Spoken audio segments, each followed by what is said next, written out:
iglesias hablan de estos temas, pero en realidad es muy importante. Algunos pastores le tienen como el miedo a Apocalipsis, al libro de Apocalipsis, pero en realidad que es importante igual que toda la Biblia. Vamos a hablar entonces, tengan la Biblia abierta ahí en Apocalipsis 2 y Apocalipsis 3. Ahí es donde están las 7 cartas que el Señor envía a las 7 iglesias. Y vamos a analizar, no todas, porque eso es un tema muy amplio y tenemos poquito tiempo, pero sí vamos a dar algunas generalidades acerca de estas cartas tan importantes que el Señor, el mismo Señor, manda. Y el tema o el título se llama Yo conozco tus obras. ¿Cómo se llama? Yo conozco tus obras. Le damos gracias al Señor y vamos a orar. Amado Señor Jesucristo, todas las cosas están dispuestas para ti. Hoy queremos, Señor, honrarte, alabarte y que esta palabra, Señor, cumpla el propósito por el cual tú la has enviado a cada uno de nosotros, en el nombre de Jesucristo nuestro Señor. Amén. Así que el Señor manda un poderoso mensaje a las 7 iglesias que están en Asia Menor. Hoy en día este territorio es Turquía. Y en estas cartas él elogia, da palabras de encomienda, exhorta exageradamente, pero él lo hace a cada iglesia según sea necesario. Las 7 iglesias son Éfeso, Esmirna, ¿cuáles las otras? Tiatira, Sardis, Filadelfia y Laodicea. Pérgamo me faltó, Pérgamo. Estas cartas van a describir las condiciones espirituales en que se encuentra cada una de ellas y van a dar una visión del cristianismo en cualquier época en que estemos. O sea que estas cartas son para ayer, son para hoy y serán para el futuro. Esto es lo que quiere decir. Y la tendencia general de estas cartas, lo que ellas hablan, es de la decadencia espiritual tan tremenda que pasa esta iglesia o que pasan estas iglesias. Y el propósito del Señor para hacer esto es un llamado a que haya fidelidad, que las iglesias dejen de ser infieles y que busquen y practiquen esa vigilancia espiritual que debe caracterizar a cada uno de nosotros como iglesia. Además, en estas iglesias, él exhorta a venir a un arrepentimiento sincero, a un genuino de verdad arrepentimiento que sea notado por todos los frutos que nosotros damos y para honrar al Señor. Luego él llama o hace ese vehemente llamado a las iglesias para que dejen la tibieza espiritual y sean perseverantes en la fe. Pase lo que pase, en medio de la prueba, en medio de la crisis, de la adversidad, él llama a ser perseverantes y firmes. Él llama también a todas estas iglesias a tener pasión y devoción en amor, siempre guardando el primer amor en una íntima relación con él. Ahora, ¿quién escribe estas cartas? Es importante saber más profundo lo que nos dice el apóstol Juan, que está exilado en la isla de Patmos. Solamente como cárcel lo mandaron ahí por predicar el evangelio y por sostenerse firme en la fe. Así que Pablo está en la isla de Patmos. Esta isla está en el mar Egeo, es parte de Grecia, y recibió ahí, el apóstol Juan, discúlpenme, estoy pensando en Pablo. La revelación fue al apóstol Juan. Juan fue exilado a la isla de Patmos por la persecución, porque Juan estaba levantando iglesias en ese lugar de Asia Menor. Pero en esta isla, Juan recibe las mayores visiones y las mayores revelaciones que el mismo Jesucristo le envía y le dice, escribe y envíalo a las iglesias. Amén. Pues él pudo ver la gloria en medio de un exilio, ¿verdad? Dice así la visión de Juan en Apocalipsis 1, 9, 10 y 11. Vamos a leerlo para que nos quede más claro. Dice, yo Juan, vuestro hermano y copartícipe vuestro en la tribulación, en el reino y en la paciencia de Jesucristo. Estaba yo en la isla llamada Patmos por causa de la palabra de Dios y el testimonio de Jesucristo. Yo estaba en el Espíritu en el día del Señor y oí detrás de mí una gran voz como de trompeta que decía, yo soy el Alfa y la Omega, el primero y el último. Escribe en un libro lo que ves y envíalo a las 7 iglesias que están en Asia. A Éfeso, Esmirna, Pérgamo, Tiatira, Sardis, Filadelfia y Laodicea. Y luego dice Apocalipsis 1:20. Escribe las cosas que has visto y las que son y las que han de ser después.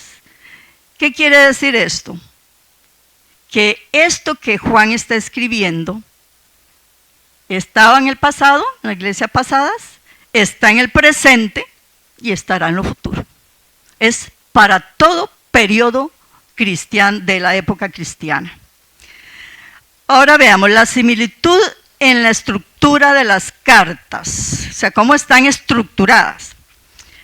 Le habla el Señor a cada una en particular.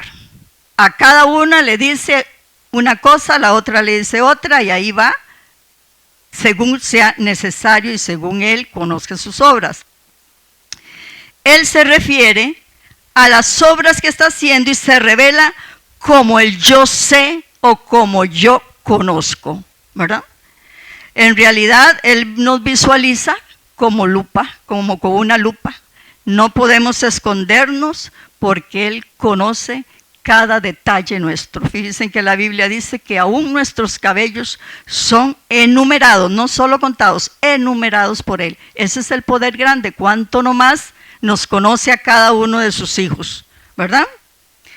Entonces, el Señor le dirige palabras de elogio. Las elogia de todas las cosas que tienen buenas, pero también reprende de todas las cosas que no están bien hechas.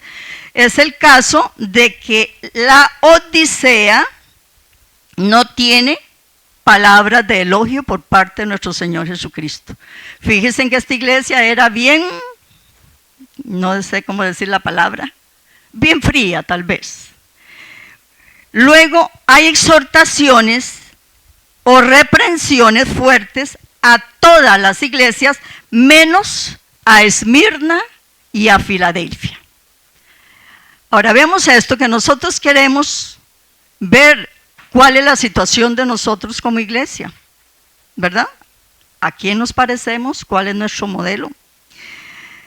Entonces, al final de las cartas también Dios promete galardones especiales para el que venciere. ¿Qué es esto? Para que Él conquiste en medio de la tribulación, en medio de la prueba, para que conquiste en medio de cualquier dificultad que se nos presente.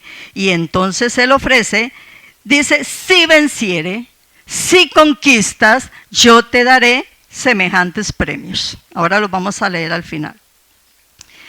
Él tiene una frase para todas las iglesias que dice, el que tiene oído para oír, oiga lo que el Espíritu dice a las iglesias. ¿Qué quiere decir esto?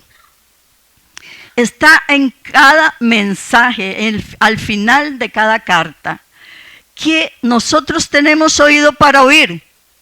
¿Sí? Puede ser que oigamos, pero no obedezcamos. Y espiritualmente no podemos discernir lo que quiere decirnos el Señor. Y por eso es necesario aplicar esta palabra a nuestras vidas en obediencia. Lo que dice el Espíritu, atender y escuchar cuando el Espíritu Santo habla a la iglesia. Detenernos, porque si no escuchamos al Espíritu Santo, no vamos a tener la victoria espiritual. Así que, hermanos, debemos examinar nuestro arrepentimiento. Examinemos nuestra condición. Es muy difícil vivir en la tierra como cristiano en esta era que estamos viviendo, en esta época. Es muy difícil, pero no es imposible, porque el que nos llamó es el que nos sostiene. Y puede ser, y oí esto en las palabras del pastor el domingo pasado, puede ser que Dios a muchos nos está hablando hoy por última vez. ¿Por qué no? Puede ser que hoy sea la última vez que el Señor nos dé este mensaje. Así que vamos ahora a hablar un poquito de la iglesia de Éfeso y de la iglesia de Laodicea, o sea, la primera y la última, que tal vez nos dé tiempo de explicar un poquito. Busquemos Apocalipsis 2, del 1 al 7, que dice así: escriba el ángel de la iglesia en Éfeso, el que tiene las 7 estrellas en su diestra, el que anda en medio de los 7 candeleros de oro, dice esto: yo conozco tus obras. ¿A quién le está hablando? A la iglesia de Éfeso. Yo conozco tus obras y tu arduo trabajo y paciencia, y que no puedes soportar a los malos. Y has probado a los que se dicen ser apóstoles y no lo son, y les has hallado mentirosos. Y has sufrido y has tenido paciencia, y has trabajado arduamente por amor de mi nombre y no has desmayado. Pero, subraya en su Biblia esto: pero tengo contra ti, oiga esta frase, que has dejado tu primer amor. Tal vez no le hemos dado importancia en nuestra vida cristiana a esta frase, pero si hemos perdido el primer amor, Dios está contra nosotros. ¿De acuerdo? Aquí lo está diciendo. Sigue: recuerda por donde has caído y haz las primeras obras, pues si no, vendré pronto a ti y quitaré tu candelero de su lugar, si no te hubieras arrepentido. Así que, pero tienes esto, que aborreces las obras de los nicolaitas, las cuales yo también aborrezco. El que tiene oído para oír, oiga lo que el Espíritu dice a las iglesias. Al que venciere, a la iglesia de Éfeso le dice esta: al que venciere le daré de comer del árbol de la vida que está en medio del paraíso de Dios. Antes de explicar esto un poquito, vamos a la historia, porque donde se desarrollan las iglesias, el entorno donde ellas están desarrollándose tiene que ver mucho o influencia mucho el mover de las iglesias. Amén. Así que Éfeso está en Asia Menor, que era un centro muy importante comercialmente en la historia primitiva de la iglesia cristiana. Éfeso está a las orillas del mar, o sea, es un puerto muy importante, demasiado, y ahí es donde él prospera. El Imperio Romano ahí estaba ubicado y le daba a esta ciudad gran importancia, y era de gran actividad industrial, era próspera Éfeso. Aquí en esta ciudad estaba el templo de la diosa Diana. ¿Recuerdan? Diana de los Efesios. La diosa Diana, que era un templo considerado como las 7 maravillas de Dios, del mundo. Así que, al estar esta diosa pagana en este lugar, la superstición y el ocultismo florecían alrededor de este paganismo. Había abundancia de brujería. Así que Pablo y Apolos visitan esta ciudad de Éfeso, y ahí es donde ellos fundan la iglesia junto con Priscila y Aquila.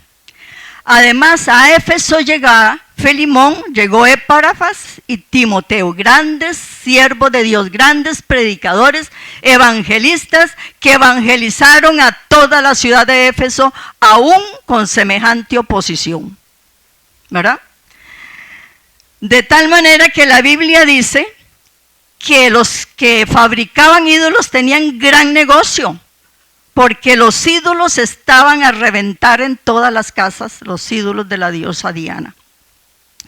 Así que dice la Biblia que en Hechos 19 que el apóstol Pablo empieza a ser perseguido. Ellos empiezan a ser perseguidos porque se levanta un tal Demetrio, que es el que tiene el comercio de hacer ídolos, y hace un gran alboroto en contra de estos siervos de Dios, de tal manera que tiene que intervenir el gobierno, ¿verdad? Ahora, lo que me llama atención de esta iglesia es que eran tan aferrados a esa idolatría que la misma Biblia dice que por 2 horas gritaron grandes Diana de los Efesios. ¿Usted puede creer gritar uno? 2 horas. Estaban totalmente indignados, estaban totalmente bravos con Pablo, porque estaban viendo su negocio decaer y el evangelio floreciendo en esa gran ciudad. Así que, hermanos, nosotros podemos decir: grande es Jehová de los ejércitos. Amén.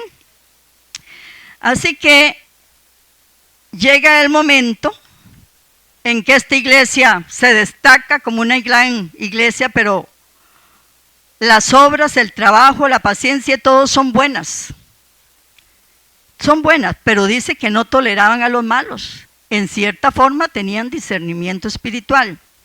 Discernían a los falsos apóstoles, aquellos que llegaban solo a ver cómo sacaban dinero de la iglesia. Y ellos los discernían y no les permitían que llegaran a tomar el púlpito en la iglesia. Soportaban con paciencia todas las pruebas. Solo pueden imaginarse usted una iglesia en medio de ese ambiente idólatra. Pero la tragedia de Éfeso era que había dejado el primer amor. ¿Y qué es esto? Ustedes recuerdan cuando nos convertimos, ¿verdad? Era algo inexplicable de alegría, de gozo, a estar ahí pendiente, leíamos, estudiábamos, damos testimonio, de todo hacíamos y no nos importaba. Pero esta tragedia de dejar el primer amor es lo mismo que nos puede suceder a nosotros.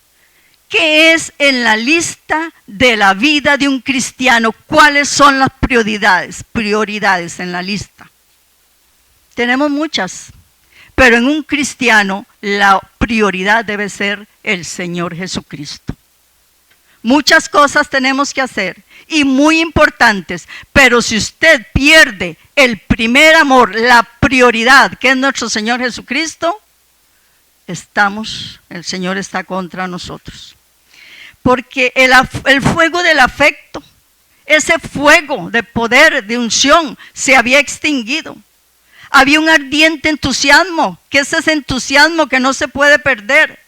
Era como un amor nupcial, que fluía pleno, que fluía libre, que fluía caliente, cálido para cada cristiano. Pero perder eso fue lo peor de la iglesia de Éfeso. ¿Qué quiere decir? Muy buenas obras, buenos trabajos, buenos siervos, discernimiento, pero lo importante, perdieron el primer amor, el amor. Así que, hermanos, nosotros podemos ser muy activos y hay que hacerlo, como esta iglesia, son buenos activos. Pero el verdadero motivo de todo culto a Dios es el amor. Lo dice el mandamiento en Deuteronomio 6:5, que dice: amarás al Señor tu Dios con todo tu corazón, con toda tu alma y con todas tus fuerzas. O sea, todo nuestro ser, debe amar al Señor. Es el mandamiento. Entonces, la prioridad de nosotros, el entusiasmo primero, nunca se puede perder. Nunca nos podemos perder cualquier cosa menos el entusiasmo del primer amor por Cristo.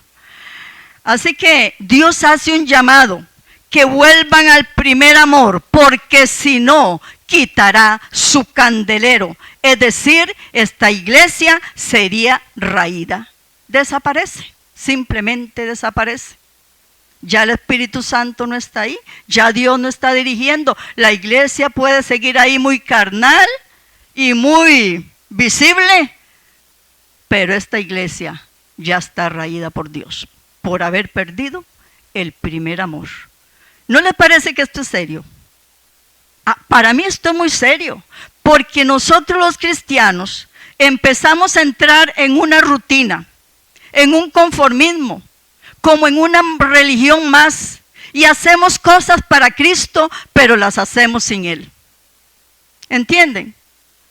Entonces tenemos que tener mucho cuidado de que la ferviente fuerza espiritual nunca se apague en nosotros. Al contrario, debemos ir de gloria en gloria, de victoria en victoria por la obra del Espíritu Santo de Dios. Nunca usted diga, aquel día que yo cantaba, aquel día que lloraba, aquel día que yo no dejaba de asistir a la iglesia, aquel día que yo hacía esto. Eso pasó, ya no le sirve. Es el día de hoy, es el presente donde nosotros estamos y debemos estar ardientes. ¿Qué pasa si no somos ardientes? Vamos a ser quitados individualmente y como iglesia. Nosotros somos iglesia, entonces quitará el Señor el candelero de mí. Sigo engañada. Amén.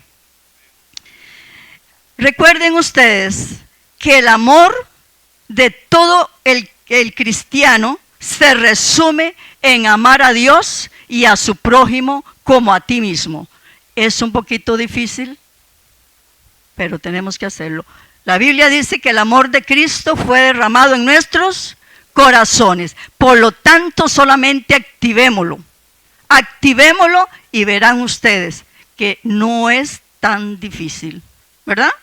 Con Dios todo se puede. Tal vez hay personas que nosotros decimos, esa persona no, tal y tal cosa, me hizo esto, me hizo el otro. ¿Qué no nos han hecho y qué no nos harán? Por solamente servir al Señor. Ame a esa persona, ore por ella y quizá se arrepienta. Esa es la función de la iglesia, llamar a los perdidos a la salvación y no odiarlos porque nos hicieron cosas. Amén. Así que Dios mira las acciones nuestras, también mira las intenciones. Debemos apasionarnos y trabajar con Él. Ahora, la iglesia de Laodicea es otra iglesia totalmente reprendida y como lo dijimos antes, no tiene ningún elogio. No había nada bueno que el Señor le dijera, como le decía, si usted tiene obras, usted tiene fidelidad, pero esta no le dijo nada. Pero la reprende con tal fuerza, y vamos a leerlo en Apocalipsis 3, 14 al 22. Apocalipsis 3, 14 al 22. Dice, y escribe al ángel de la iglesia en Laodicea, he aquí el amén, que es Jesucristo, el testigo fiel y verdadero, el principio de la creación de Dios, dice esto, yo conozco tus obras. Ahí está. Tenemos el título, yo conozco tus obras.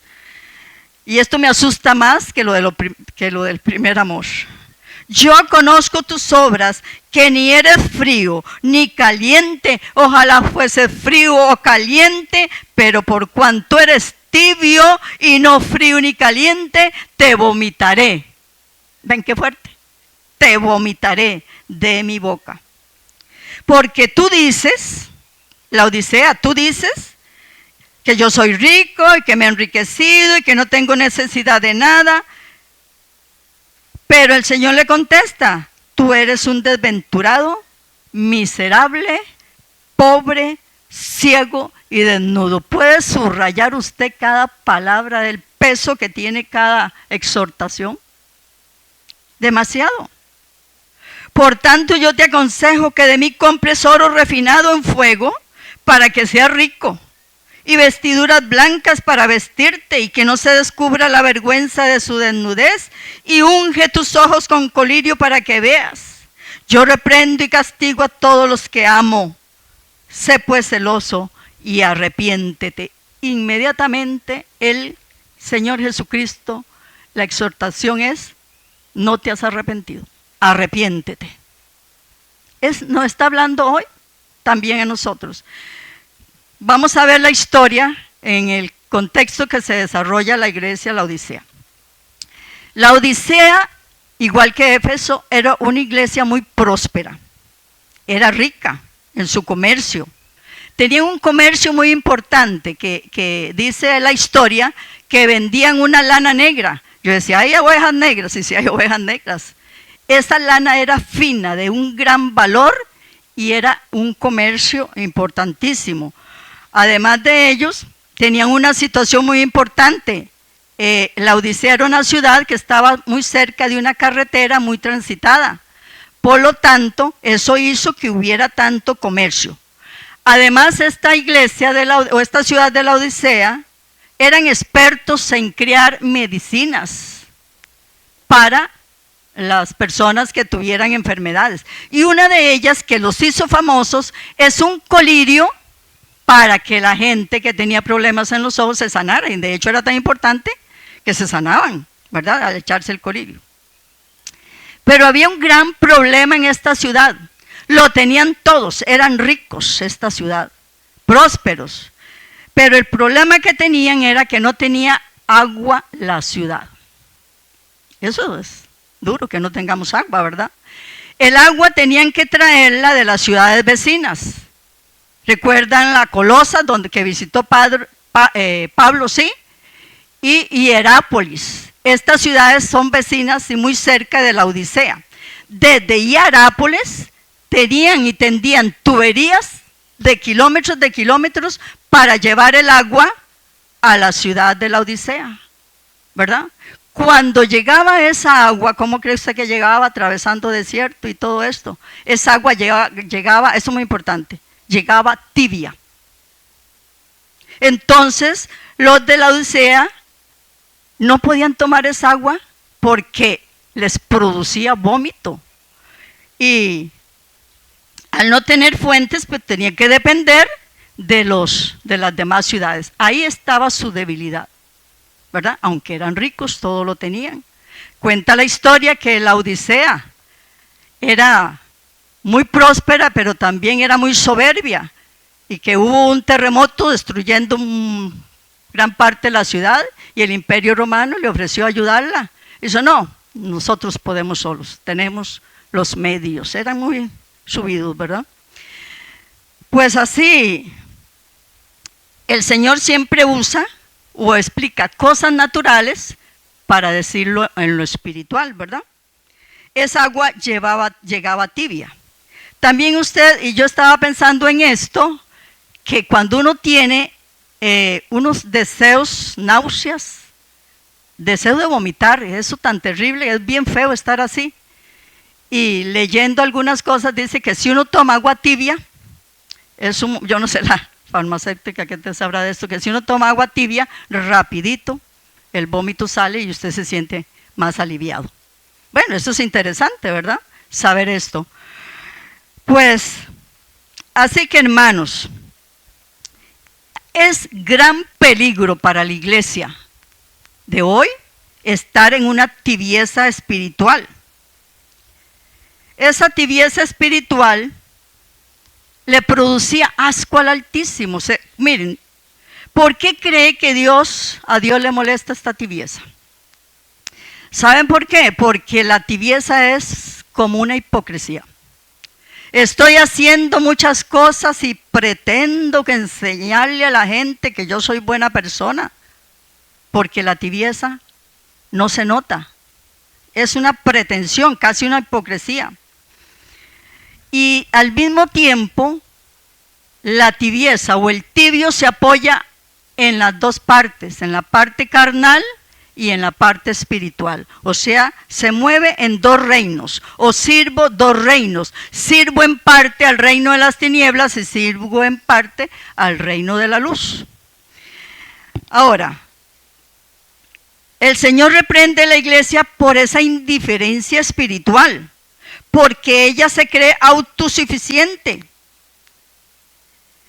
La iglesia en la Odisea entonces era aborreciblemente tibia. ¿Por qué? Se descuidaron en su ardiente fe, se descuidaron y fueron poco a poco cayendo en esa tibieza y nunca se dieron cuenta. Pero ¿cómo lograron esto? Lo que nos pasa a veces a nosotros. Dejamos de orar, dejamos de leer la palabra, dejamos de reunirnos con los hermanos que a veces nos dan ese abrazo, ese calor espiritual. Compartimos más con los mundanos que con los hermanos de la iglesia. Nos olvidamos de tener esa intimidad fervorosa con Dios, en oración, en lloro y en lamento. Nos olvidamos de que un día, muy pronto, vendrá el Señor por una iglesia de fuego, limpia, sin mancha y sin arruga. Nos olvidamos de todo eso. Entonces dice su mente: estoy bien, no mato a nadie, no hago cosas feas, estoy viniendo a la iglesia, estoy haciendo esto, estoy bien, tranquilo. Para Dios eso es hipocresía, para Dios eso es tibieza. Él quiere algo más de nosotros, quiere más responsabilidad espiritual a cada uno de nosotros.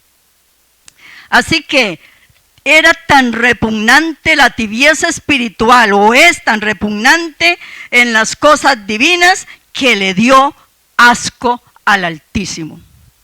Oiga, para que diga que nos vomitará de su boca, no queremos ser vómito en las manos de Dios.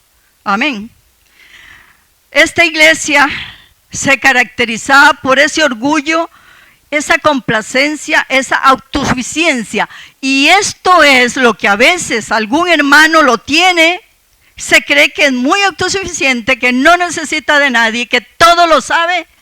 Y eso es una puerta abierta para la tibieza espiritual. ¿Así? Ahora, eran ricos, pero el Señor les contesta: ustedes sí son ricos, pero son unos desventurados, miserables, pobres, ciegos y desnudos. Y les da una oportunidad para que de verdad sean ricos. Compren, ¿qué dice ahí? Compren oro refinado en fuego. Esa es la verdadera riqueza que ustedes deben tener. Hacer tesoros en el cielo, donde la polilla no lo va a arruinar, donde nada le va a pasar. Ese tesoro está guardado en los cielos.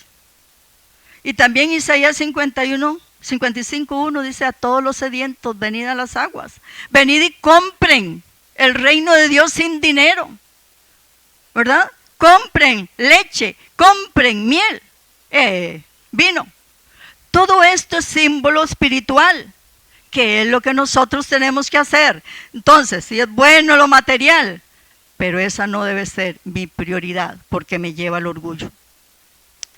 Asimismo aconseja que compren vestiduras blancas. ¿Qué son las vestiduras blancas de los santos? Son las acciones justas que nos visten a nosotros para poder hacer un día esa fila celestial de todos vestidos de blanco hacia el paraíso de Dios.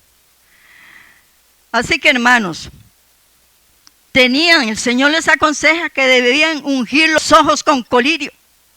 Pero les dice: no ese colirio que ustedes fabrican, no ese colirio que ustedes venden, porque lo venden, pero ustedes son ciegos espirituales. Debían de ponerse ustedes colirio. ¿Están entendiendo? Para que consideren que es una verdadera visión espiritual, porque aquí les estaba diciendo que estaban ciegos. Ven cómo el Señor está usando la historia, el entorno, para influir en la parte espiritual. Y dice, ustedes necesitan el alumbramiento del Espíritu Santo. Ahora, hermanos, vean, ya casi termino. Esta iglesia de la Odisea es innegable que presenta una vívida imagen de la era en que vivimos. ¿Me están entendiendo? Se parece tanto a lo que estamos viviendo. ¿Por qué? Porque esta iglesia o las iglesias de hoy, la mayoría son iglesias conformistas, tibias y religiosas, además de apóstatas. En estos últimos tiempos, la pastora dio un estudio de la apostasía. Estamos viendo la apostasía en las iglesias cristianas en gran manera. Entonces, el asunto es que nosotros tenemos que llevar cruces en lugar de coronas. Amén. Darle lo mejor de nuestra vida al Señor y no al mundo y al entretenimiento. Ustedes saben la variedad de entretenimientos que hay ahora para adultos, para jóvenes, para niños. Oiga, el tiempo ahí se pasa rapidísimo. El celular es la prioridad ahora en las iglesias y en todo el mundo. Usemos lo bueno y aprendamos a manejar ese grandioso aparatito. A muchos los ha destruido. Y en lugar a veces yo estoy viendo un programa ahí mismo. Yo lo veo así en YouTube. Se ven muy lindos los programas. Y por ahí pasa cualquier cantidad de cosas que lo tientan a uno para que se detenga a ver algo que a uno no le precisa ver, que es peligroso. Esos entretenimientos están llevando a la iglesia de hoy a una tibieza espiritual que los va a llevar a ser vomitados por Dios. Se ve serio, pero el Señor lo dijo, ¿verdad?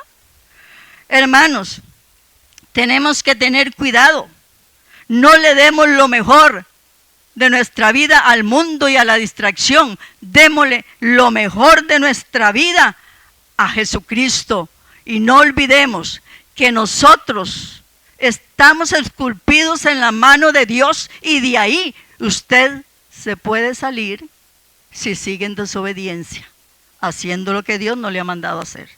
Por eso hay un llamado de Dios, un llamado vehemente a la iglesia del día de hoy.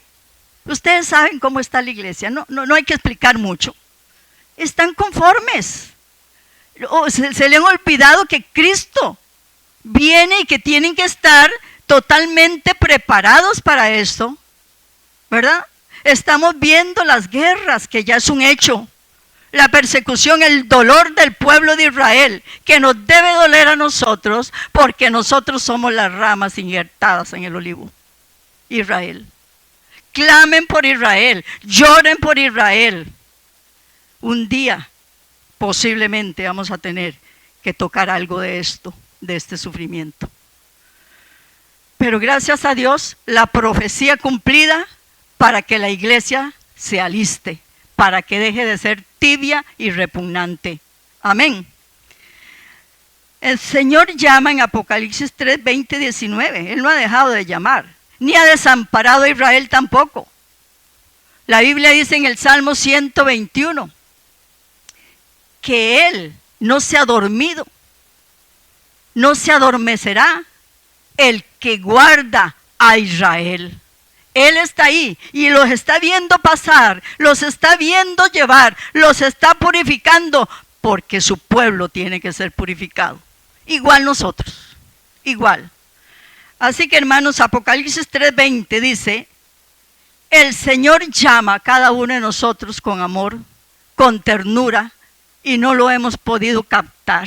No hemos podido captar ese amor tan grande de Dios en estos tiempos tan difíciles. El Señor llama y dice, aquí estoy yo a la puerta y llamo. Si alguno por ahí, tal vez aquí, tal vez allá, tal vez en otra iglesia, si alguno oye mi voz y abre la puerta, entraré a él, cenaré con él y él conmigo. Amén. ¿Qué le dice a esta iglesia? El que venciere, el que conquiste el reino, el que conquiste las persecuciones, el que conquiste la dificultad, el que conquiste la frialdad del mundo contra nosotros, el que conquiste eso, tenemos muchos galardones. Y ahí lo dicen las 7 iglesias. Yo lo saqué aquí y se los voy a leer para que usted vea que es importante. No se prive usted como cristiano de estos galardones. No se prive por distraerse, por desobediente y por estar fuera de la intimidad con Dios. Amén. No es fácil orar, yo sé que no es fácil, pero si usted lo hace, se va a hacer un hábito que usted con eso no puede dejar. Usted tiene que estar ahí, pendiente de oración, a cualquier hora, hermanos. Es algo hermoso. Ya cuando usted tiene ese hábito, y si no lo hace, usted dice, no, algo me está faltando aquí. Y es cuando ya usted decidió orar a la hora que sea. Y si tiene problemas en el día, pues para eso la noche tiene larga y las madrugadas son largas también. Amén. A ver, entonces, hermanos, dice así. ¿Quiere usted sus premios? ¿Quiere sus galardones? Fíjese en el primero. Al que venciere, el que conquiste, no sufrirá daño de la segunda muerte. Esto es, usted va a tener vida eterna y va a estar en el paraíso. La segunda muerte. Les voy a decir esto. El que nace 2 veces, muere una vez. Y el que nace una vez, muere 2 veces. ¿Ven? Descifren eso. Número 2. Al que venciere daré a comer del maná escondido y le daré una piedrecita blanca y en la piedrecita escrita un nombre cual ninguno conoce sino aquel que lo recibe. Solo usted va a conocer lo que dice la piedrecita blanca. Esa piedrecita en el tiempo antiguo se le daba a los que lograban una victoria en cualquier ámbito, puede ser deportista, entonces se le daba una piedrecita blanca. Era una piedra de absolución también, cuando alguien era absuelto en un tribunal, te le daban una piedrecita blanca. El maná es tipo Cristo. Bueno, dice luego, al que venciere yo le daré autoridad sobre las naciones y le regirá con vara de hierro. Le daré la estrella de la mañana. La estrella de la mañana es tipo Jesucristo también. El que venciere será vestido de vestiduras blancas. Recuerden, acciones justas de los santos, pureza, justicia.